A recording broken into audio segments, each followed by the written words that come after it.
नमस्कार, आप देख रहे हैं प्रॉपर्टी प्लस। मैं हूं दीपक यादव। रियल एस्टेट में जब निवेश की बात आती है या फिर घर खरीदने की बात आती है तो जो सबसे ज़्यादा मायने बात रखती है वो ये है कि प्रॉपर्टी में रिटर्न कैसा है या फ्यूचर में इससे कितना अच्छा रिटर्न मिल सकता है।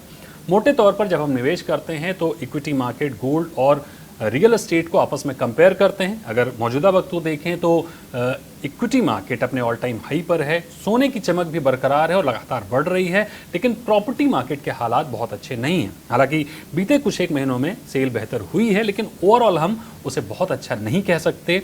ऐसे में जो सबसे बड़ा सवाल उठता है वो ये है कि कहाँ निवेश करना सबसे ज़्यादा फायदेमंद हो सकता है।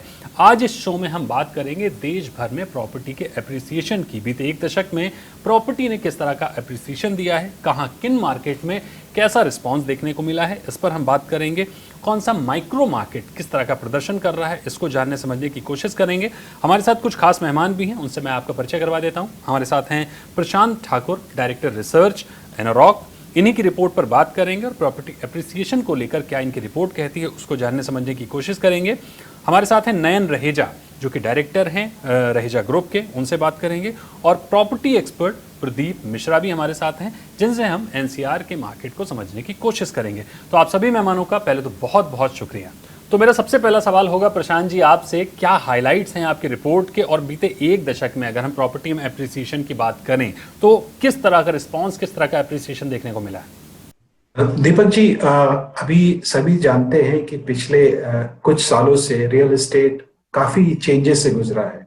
अब आपके सवाल का अगर मैं जवाब दूं कि कौन कौन से लोकेलिटी में और क्या ये सही टाइम इन्वेस्टर्स को आना, मेरे ख्याल से अगर आप देखेंगे हर सेगमेंट में प्राइस काफी करेक्ट हुए हैं। सबसे पहले अगर हम लग्जरी की बात करते हैं, जहां पे 2% करेक्शन भी टिकट साइज के ऊपर काफी ज्यादा होता है, वहां पे इन्वेस्टर्स ने काफी अपनी रुचि दिखाई है। खास करके बॉम्बे जैसे शहर में, जहां पे स्टैंप ड्यूटी रिडक्शन हुआ है, 2% अभी चल रहा है और मार्च तक 3% है, जिसकी वजह से हमने काफी देखा है, तेजी आई है।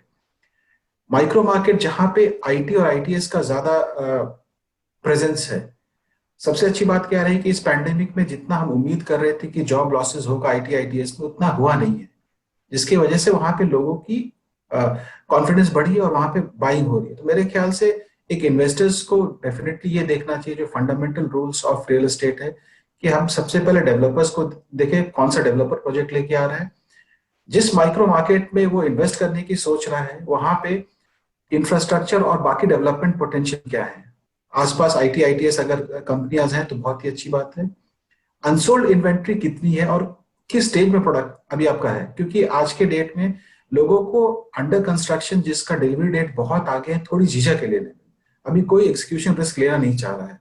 तो मेरे ख्याल से इन तीन चार चीजों की अगर आप ध्यान रखें तो इन्वेस्टर के लिए सही टाइम अभी धीरे धीरे पोजीशन लेना हो बनता है। मेरा अगला सवाल नयन रहेजा साहब आपसे होगा। आप एनसीआर में लंबे समय से काबिज हैं।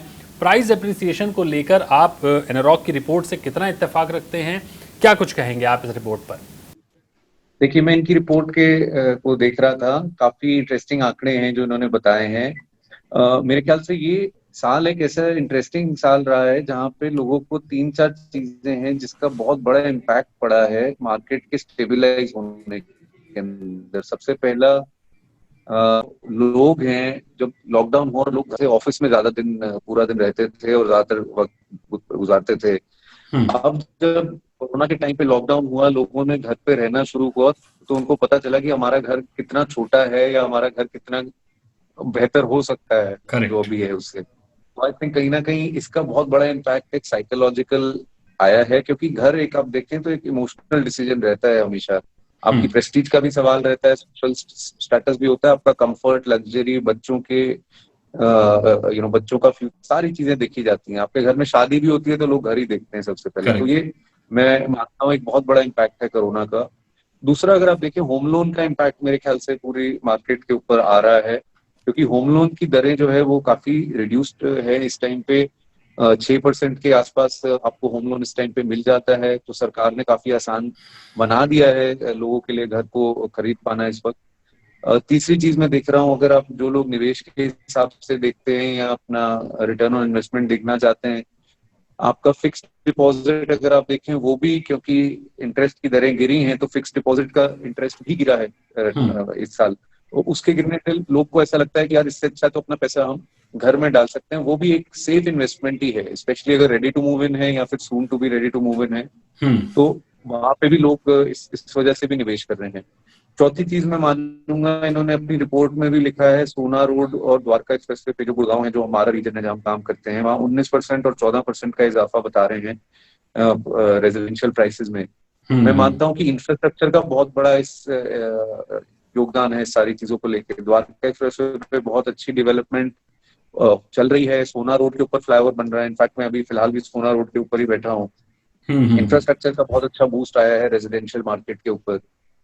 चौथा, आई थिंक कहीं ना कहीं कंसोलिडेशन ओवरऑल एक मार्केट के अंदर आ गई है, लोगों को फर्क पता चल गया है कि ये प्रोजेक्ट हैं, ये अच्छी स्पीड से चल रहे हैं, ये डेवलपर्स हैं, ये डिलीवर कर पा रहे हैं।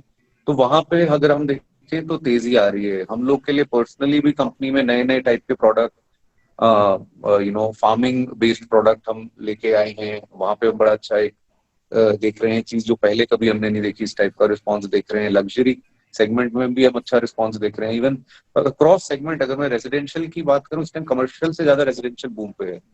तो मेरे ख्याल से आने वाला जो साल होगा वो मेरे ख्याल से एनसीआर मार्केट के लिए इससे भी अच्छा होगा, और शायद हो सकता है पूरे देश के लिए भी। मेरा अगला सवाल प्रदीप मिश्रा जी आपसे होगा कि अगर निवेश के लिहाज से हम देखें तो बीते एक दशक में गोल्ड के भाव लगभग 2 गुने से ज़्यादा बढ़े हैं, सेंसेक्स भी 2.5 गुना से ज़्यादा बढ़ा है। एफडी को देखें तो एफडी ने भी बहुत अच्छा परफॉर्म किया है। ऐसे में प्रॉपर्टी निवेश के लिए किस तरह की राय आपकी होगी? प्रॉपर्टी निवेश को आप किस तरह से देखते हैं जब दूसरे ऑप्शन इतने बेहतर हैं? तब देखिए दीपक जी, गोल्ड ऑलरेडी ऊपर आ चुका है। निफ्टी या स्टॉक मार्केट की हम बात करें तो ऑलरेडी ऊपर आ चुकी है। अब उसमें बहुत ज्यादा मुझे एप्रिसिएशन नहीं दिख रही, और फैक्ट तो ये है कि कोरोना ने बिल्कुल लोगों की जो डिमांड है उसको पूरी तरह से चेंज कर दिया है। अब लोगों को घर खरीदना एक जरूरत है, जो पहले सिर्फ और सिर्फ इन्वेस्टमेंट या घर खरीदना हुआ करती थी, आज वो सिर्फ घर खरीदना एक आपकी जरूरत बन चुकी है। तो ये जरूरत जो है अब कई तरीकों से निकलकर बाहर सामने आई है। पहला, होम ऑफिस के तौर पे लोगों को ये जरूरत पड़ी कि घर में अगर बच्चे भी पढ़ने वाले हैं तो उनके लिए भी क्लासेस होनी है, या घर का काम, घर में ऑफिस का काम करना है, उसके लिए होम ऑफिस चाहिए। तो बेसिकली 2 बेडरूम वाले को 3 बेडरूम और 3 वाले को 4 बेडरूम की जरूरत महसूस हुई।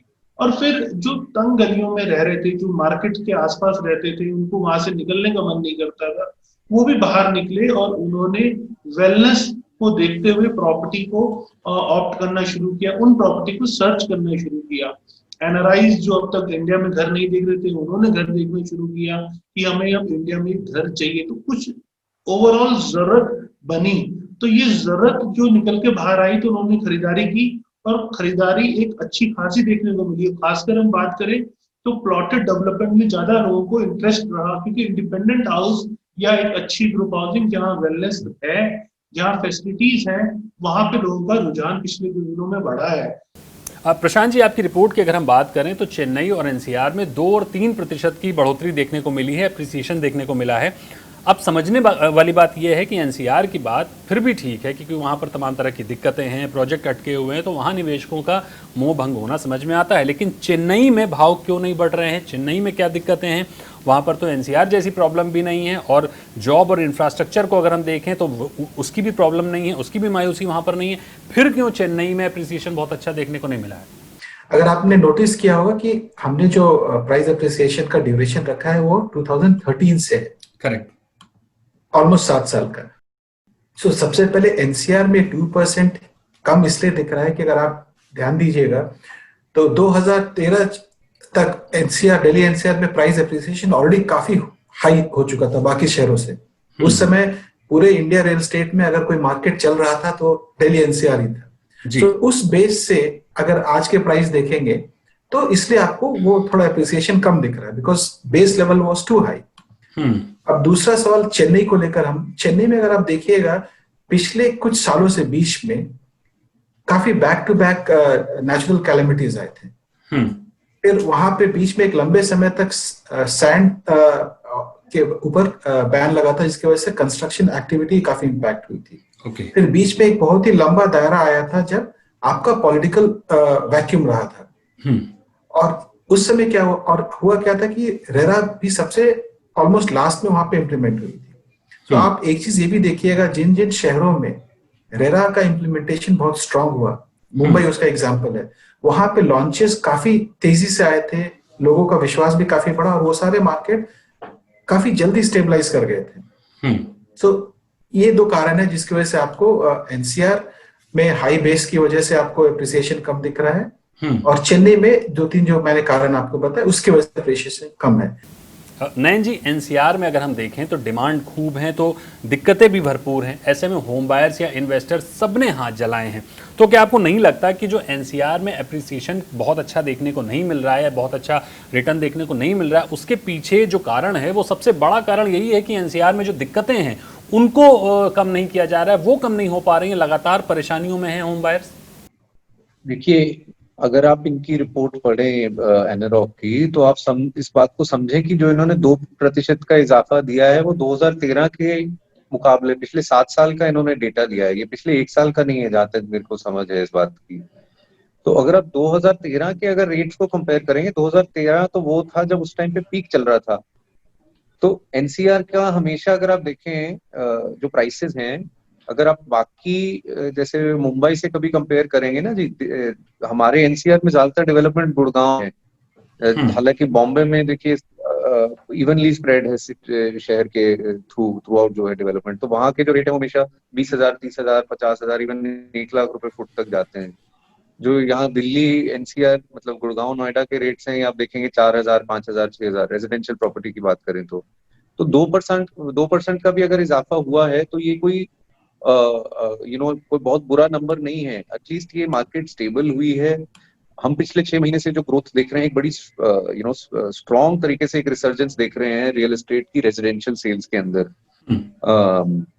एटलीस्ट मैं अपनी कंपनी के बारे में बात कर सकता हूँ, जहाँ पे हम luxury, mid segment, affordable, plotted, floors, group housing, हर प्रकार के अलग अलग प्रोडक्ट्स में हमारे हर ऑफरिंग्स हैं। और जो मेरे को एटलीस्ट पिछले 6 महीने में दिख रहा है, काफी स्ट्रॉन्ग ग्रोथ देख रहा हूँ मैं। जो नंबर ऑफ साइट विजिट्स हैं वही हमारी कम से कम 4 या 5 गुना बढ़ चुकी हैं पिछले 1 साल के मुकाबले, और जो ट्रांजैक्शंस भी हैं वो कई ज्यादा हो रही हैं पिछले साल के मुकाबले। तो हमें तो जो ट्रेंड नजर आ रहे हैं आने वाले वक्त में, मेरे को ऐसा लगता है 2021 में एक बहुत स्ट्रॉन्ग टर्न अराउंड आएगा रियल एस्टेट के अंदर, स्पेशली एनसीआर में। और एनसीआर फिर compete करेगा बाकी जैसे जैसे डिलीवरीज होती जाएंगी और जैसे जैसे चक्का घूमेगा। और ट्रस्ट मेरे ख्याल से काफी हद तक टूटा था, मैं मानता हूँ। मार्केट सॉफ्ट हुई थी जिसकी वजह से कैश फ्लोज इफेक्ट हुए, स्लो डाउन आया पूरे के पूरे सेक्टर में, बट कहीं ना कहीं उससे बाहर भी निकल रही हैं चीजें रेरा के आने से।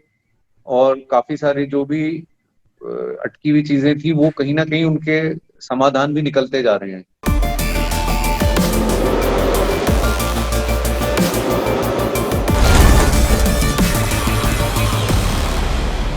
बीते 1 दशक में प्रॉपर्टी ने किस तरह का एप्रिसिएशन दिया है, कहां किन मार्केट में कैसा रिस्पांस देखने को मिला है, इस पर हम बात करेंगे।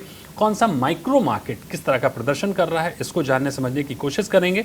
हमारे साथ कुछ खास मेहमान भी हैं। प्रदीप जी, अगर हम एनरॉक की रिपोर्ट के आधार पर देखें तो जिन माइक्रो मार्केट्स ने एनसीआर में सबसे ज़्यादा रिस्पॉन्स किया है, सबसे ज़्यादा परफॉर्म किया है, वो है सोहना रोड और द्वारका एक्सप्रेसवे। दोनों ही गुरुग्राम में आते हैं।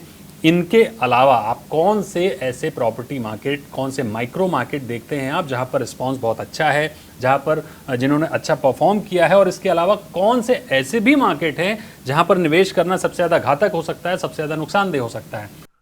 देखिए, यहाँ पर निवेश करने से बचना को ज्यादा प्रायोरिटी, लोकेशन से ज्यादा प्रॉपर्टी जहां टाइटल का इश्यू है, जहां अप्रूवल्स नहीं है, जहां अनऑथराइज्ड कॉलोनी है, उन एरियाज में बचना ज्यादा जरूरी है।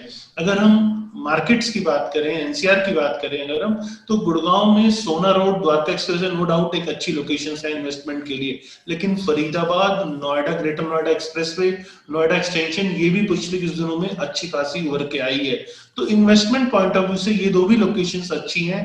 लेकिन हाँ, पिछले कुछ दिनों में अनऑथराइज्ड डेवलपमेंट भी काफी बढ़ी है, जिस हिसाब से गवर्नमेंट ने अनऑथराइज्ड को रोकने के लिए अफोर्डेबल हाउसिंग लाई और अफोर्डेबल हाउसिंग में अच्छी खरीदारी आई। तो उसी प्रकार से गवर्नमेंट का नेक्स्ट जो स्टेप है वो अफोर्डेबल रेंटल हाउसिंग है।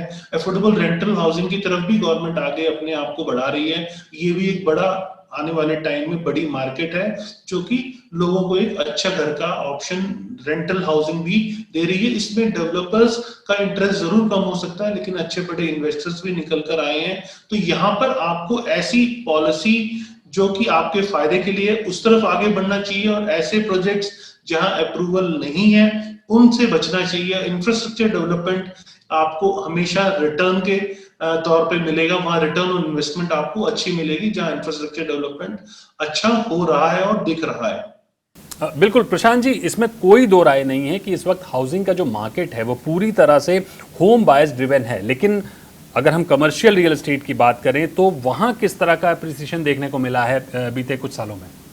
मेरे ख्याल से रीट एक बहुत ही अच्छा ऑप्शन आया है इंडियन इन्वेस्टर्स के लिए जो कि रियल एस्टेट में कुछ एक्सपोजर लेना चाहते हैं। और मेरे ख्याल से अगर आप देखिएगा जो फॉरेन इन्वेस्टर्स भी हैं जो रियल एस्टेट में इन्वेस्टमेंट कर रहे हैं बड़े बड़े कंपनियों में, वो भी फोकस कर रहे हैं ऑन एन्युटी प्रोडक्ट्स। रेजिडेंशियल में आप देखिएगा कोई मोटा प्राइवेट इक्विटी या एफडीआई नहीं आ रहा है compare to your retail and commercial, क्योंकि वहां पे इनकम पे विजिबिलिटी है और वो चूंकि वहां पे बड़े कॉर्पोरेट्स इन्वॉल्व हैं। तो मेरे ख्याल से एक इन्वेस्टर के हिसाब से रीट एक बहुत ही अच्छा ऑप्शन है जहां पे आपको एक कैपिटल एप्रिसिएशन की भी उम्मीद है, प्लस आपको जो डिविडेंड इनकम जो मिलता है, फॉर एग्जांपल रीट 90% उनको पे आउट करना पड़ता है एज डिविडेंड, उनका जो इनकम है, तो एक स्टेबल इनकम देती है। और मेरे ख्याल से अगर आप इंडिया में ग्रेड ए ऑफिसेस को अगर आप देखते हो तो अभी भी काफी स्कोप है। इंडिया में हमारे पास अभी भी ग्रेड ए ऑफिसेस की कमी है। अगर आप इंडिया में ऑफिस रेंटल को कंपेयर करें बाकी डेवलप्ड कंट्रीज से, अभी भी हमारे लिए जो रेंटल जो है $1 से कम पड़ता है एक मल्टीनेशनल कंपनीज के लिए, अगर आप देख ले। तो इसके वजह से हमारा जो कमर्शियल सेक्टर जो है वो हमेशा डिमांड में रहेगा। और आप ये देखिए हमारा जो वर्कफोर्स है compare to other countries, they are multi talented. एक तो for example IT, ITS and BPO के लिए भी काफी अच्छा सेक्टर है, कमांड ओवर लैंग्वेज।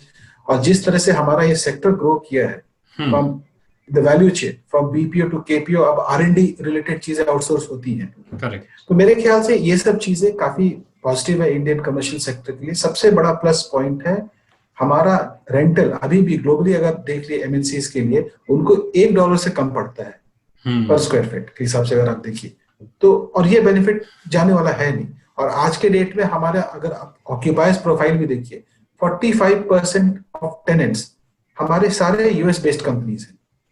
तो कॉस्ट बेनिफिट एनालिसिस के वजह से अगर आप देखिए तो इंडिया की अट्रैक्टिवनेस कभी कम नहीं होगी। और मेरे ख्याल से कमर्शियल ये थोड़ा टेम्पररी ब्लिप आया है बिकॉज ऑफ पैंडेमिक, जहां पे कंपनीज अभी भी वेट कर रही हैं कि कैसे ये सिचुएशन इवॉल्व होगा। अभी वो अपने अलग अलग मॉडल्स पे काम कर रही है कि whether it will be hybrid model जहां पे आप work from home, work from anywhere, flexi office spaces mix होगा। पर कमर्शियल को हम कभी भी नजरअंदाज नहीं कर सकते। नयन रैजा साहब, आपसे मेरा अगला सवाल ये होगा कि पहले अक्सर हम देखते थे कि ज़्यादातर जो डेवलपर हैं वो लग्जरी का मोह उनका बहुत ज़्यादा था, वो ज़्यादातर लग्जरी प्रोजेक्ट बनाने को बेताब थे, लेकिन डिमांड सप्लाई के जो गैप है उसको, एक्चुअल गैप को नहीं समझ पाए, जिसके वजह से हमने देखा कि भारी मात्रा में अनसोल्ड इन्वेंट्री का पहाड़ हमारे सामने आ गया। अब जब सरकार ने दखल दिया बीते कुछ वर्षों में तो अफोर्डेबल सेगमेंट में एक बाहर से आई, अफोर्डेबल सेगमेंट का स्वरूप बदला, लेकिन अब मौजूदा वक्त में हम देख रहे हैं कि सरकार का फोकस रेंटल हाउसिंग की तरफ काफ़ी बढ़ा है। तो क्या आपको नहीं लगता कि जिस गंभीरता के साथ सरकार रेंटल हाउसिंग पर काम कर रही है उसको देखते हुए डेवलपर्स को न्यू सेल के बजाय रेंटल मॉडल पर भी फोकस करना चाहिए या करना पड़ेगा उनको? देखिए, अभी आई थिंक बहुत अर्ली डेज हैं रेंटल हाउसिंग के बारे में बात करने के लिए। हालांकि इसके ऊपर पॉलिसी फ्रेमवर्क कुछ चीजें आ चुकी हैं, कुछ चीजें आनी बाकी हैं। I think as a company it is not something जो हम अभी फिलहाल बहुत एक्टिवली देख रहे हैं रेंटल हाउसिंग। और I think pandemic time specially, क्योंकि रेंटल हाउसिंग में क्या होता है जी, शेयर्ड स्पेसेस भी होती हैं, लोग आते जाते रहते हैं। दो टाइप के हैं मॉडल्स इसके अंदर। एक है जिसमें आप किसी कंपनी ऑर्गेनाइजेशन या इंडस्ट्री के लिए आप रेंटल हाउसिंग लीड करते हैं, जहाँ लोग आते जाते रहते हैं, और दूसरा लोग कभी भी आते जाते रहते हैं। फिलहाल पैंडेमिक टाइम के अंदर आई थिंक इवन कमर्शियल और रिटेल की भी जो आप बात कर रहे थे, या आई थिंक रेंटल हाउसिंग को भी मैं मानूंगा कहीं ना कहीं एक कमर्शियल के टाइपोलॉजी के अंदर ही आएगा। जब तक आप अपने परिवार को लेके हर वीकेंड पे मूवी दिखाने ले जाना और शॉपिंग करने ले जाने में कंफर्टेबल नहीं होते, पहली चीज, जब तक आप लोग और आपके मतलब आप से मेरा मतलब पूरा पूरा का पूरा जो जी जितने भी बिल्कुल। लोग काम करते हैं, जब तक वो लोग ऑफिस कंफर्टेबली जाके बिना मास्क के, बिना छुट्टी लिए, बिना डर के ऑफिस नहीं जाते, दूसरी चीज, तब तक मुझे नहीं लगता कि कमर्शियल बिल्कुल इमरजेंसी वार्ड से बाहर आएगा। फिलहाल ये टेम्पररी थोड़ा सा नेगेटिविटी रहेगा जब तक कि ये वैक्सीनेशन और सारी चीजें नहीं होती। मेरे को लगता है कि आने वाले साल के मिड तक या एंड तक हम इस सिचुएशन में पहुंच पाएंगे जहां पे commercial will be completely out of emergency zone. फिलहाल अगर आप देखें रेंटल्स में भी कटौती हो रही है, या एटलीस्ट एक टेम्पररी रिलीफ वो एक्सपेक्ट कर रहे हैं, चाहे वो रिटेल बेस्ड ब्रांड्स हो, चाहे वो आपके ऑफिस टेनेंट्स हो, और चाहे वो आपका कॉमन एरिया मेंटेनेंस हो, उसके अंदर भी लोग एक्सपेक्ट कर रहे हैं इस टाइम पे, बिकॉज डेफिनेटली रिटेल की सेल्स भी ड्रॉप हुई है कहीं ना कहीं। मैं नहीं कहता सारे टाइप के रिटेल, बट कुछ एक टाइपोलॉजीज स्पेशली, जैसे कि फूड, एंटरटेनमेंट, सिनेमाज, इस टाइप की चीजें, और इवन इन ऑफिसेज। तो आई थिंक जब तक ये सारी चीजें सॉर्ट आउट नहीं होंगी, तब तक एक नया कमर्शियल सेगमेंट जैसे कि रेंटल हाउसिंग हम एटलीस्ट नहीं देख रहे हैं। आगे आने वाले वक्त में हो सकता है कि हमको देखें जब ये। प्रदीप जी, एक चीज़ आपसे समझना चाहूँगा, मेरा सवाल ये है कि जिस तरह का एप्रिसिएशन एनरॉक की इस रिपोर्ट में देख रहे हैं हम, उसको देखते हुए एक आदर्श रिटर्न क्या होगा प्रॉपर्टी मार्केट में, या क्या होना चाहिए, कितना रिटर्न मिले जिसे बेहतर या सबसे बेहतर माना जाए? देखिए, मेरे को लगता है दीपक जी, अगर हम एफडी का जो रिटर्न है उससे अगर 2.5% के आसपास ऊपर रिटर्न प्रॉपर्टी मार्केट दे रही है, तो प्रॉपर्टी मार्केट एक अच्छा रिटर्न देती हुई साबित होती है। पिछले कुछ दिनों में जो एनरॉक की रिपोर्ट की भी अगर बात करते हैं, तो 38% रिटर्न अगर वो दिखा रहा है, जहां और मार्केट्स 44% के आसपास रिटर्न दे रही है, तो मेरे को लगता है कि ये उस टाइम पर है जो प्रॉपर्टी मार्केट ने परफॉर्म नहीं किया है। 2013 ऑनवर्ड्स प्रॉपर्टी मार्केट ने अच्छा perform, 2013 and onwards property market ने बहुत अच्छा परफॉर्म नहीं किया। उसके बावजूद भी 38% का रिजल्ट बहुत पॉजिटिव है। और रियल एस्टेट एक साइकिल है, अगर काफी दिनों से वो नीचे है, आज वो काफी नीचे के प्राइसेस है, और गवर्नमेंट ने भी उसे पुश करने के लिए पूरी कोशिश की है। स्ट्रेस फंड जो स्टक प्रोजेक्ट्स है उनके लिए स्ट्रेस फंड आया, या अभी भी गवर्नमेंट जैसे अफोर्डेबल रेंटल हाउसिंग पे काम कर रही है, तो गवर्नमेंट ने उसको उठाने के लिए पूरी कोशिश की, जिसमें साथ साथ इंटरेस्ट रेट्स को भी काफी नीचे के दर पे लाए गए। तो इससे मार्केट अब उठनी शुरू हुई है। तो ये वो टाइम मैं कहूंगा कि जहां आपको प्रॉपर्टी मार्केट में अच्छा रिटर्न मिल सकता है। पिछले कुछ दिनों में अगर अच्छा रिटर्न नहीं भी मिला है, तो आने वाला टाइम इसको कवर करके अच्छी रिटर्न की तरफ आपको लेके जा सकता है। जी बिल्कुल, यानी ओवरऑल समझने वाली बात यह है कि 2013 जब प्रॉपर्टी मार्केट लगभग अपने ढलान पर था, बहुत अच्छा नहीं कर रहा था, उसकी एवज में 2020 में जिस तरह का एप्रिसिएशन देखने को मिल रहा है वो काफ़ी चौंकाने वाला है।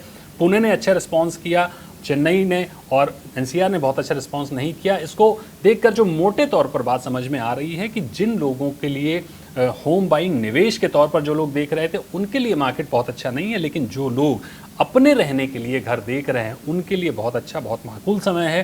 प्रॉपर्टी मार्केट अच्छा समय है क्योंकि भाव बहुत कम हो चुके हैं, बैंकों से अच्छे ऑफर्स हैं, होम लोन बिल्कुल निचले स्तर पर है। इस लिहाज से जो होम बाइंग है रहने के लिहाज से बहुत अच्छी है, लेकिन निवेश को लेकर अभी भी इसके अलावा दूसरे तमाम ऑप्शन हैं जहां पर आपको देखना चाहिए। निवेश के तौर पर अगर आप सीधे तौर पर प्रॉपर्टी मार्केट को देख रहे हैं तो आपको एक लंबा होराइजन लेकर चलना पड़ेगा।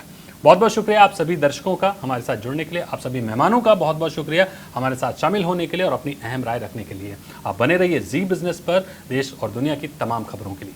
नमस्कार।